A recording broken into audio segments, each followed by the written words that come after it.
Well, joining me now, a bright group of women. Lee Carter, a PR and communications expert with Melansky, Luntz & Partners. Karena Wu, physical therapist and owner of Active Care Physical Therapy. And Katie Kiefer, author of Let Me Be Clear, Barack Obama's War on Millennials and One Woman's Case for Hope. Ladies, great to see all three of you. I want to start with you, Lee, because this is what you do for your profession. You analyze how to do damage control. So how are the Clintons doing right now? They're not doing very well. I think they're breaking three of the cardinal rules of damage control. The first is Bill is usually so good, and the first thing he did was repeated the problem. He said, she's not out of touch. When you know anything about media training, you never repeat what the problem is. You're supposed to go in and start demonstrating the opposite, if that's what he was trying to do. I don't blame him for going out there and really defending her, but he's not doing a very good job for a couple of reasons. I mean, it's reminding us, first of all, how much better he is at communicating than she is.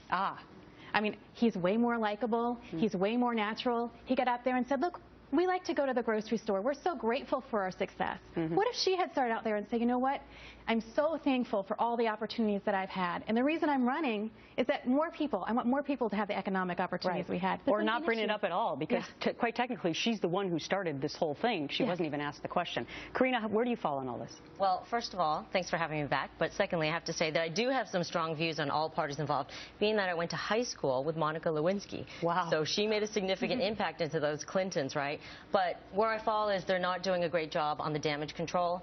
She didn't mention the future prospects of the government pension, her advance on the book, as well as their speaking fees. He's collected, what, $100 million? His public speaking campaign tour, and she's commanding over $200,000 per speech. Well, I think it's interesting because this was, of course, the rub against Mitt Romney. The last time that he ran was that he was the wealthy, supposedly out-of-touch candidate, and now you have somebody in the Democratic Party that's facing the same rap, right, Katie? Yes. What the interesting thing about what Hillary and Bill are doing right now is it's the exact same thing that Barack and Michelle did when they were trying to win the millennial vote in 2012. They both told this tale of we were so in love but so broke. So they tried to feign that they're Cinderellas.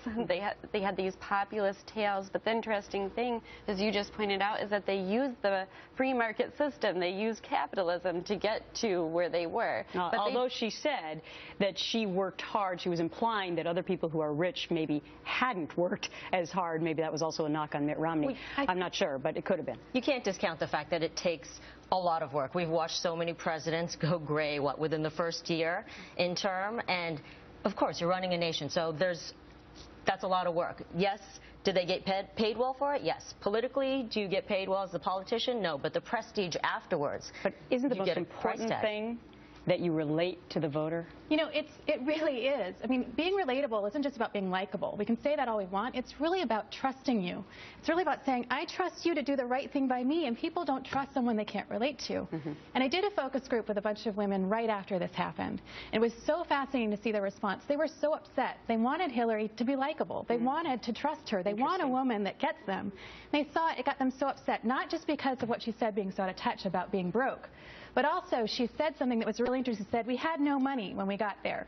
And afterwards, it wasn't easy. Bill worked really hard. Bill found a way to pay our mortgages to send our kids. And what people got so upset about is, what about her? Right. Bill worked so hard. Much more to digest, and we're not even knowing if she's running yet, right? Ladies, thank you so much for your time. Thank you.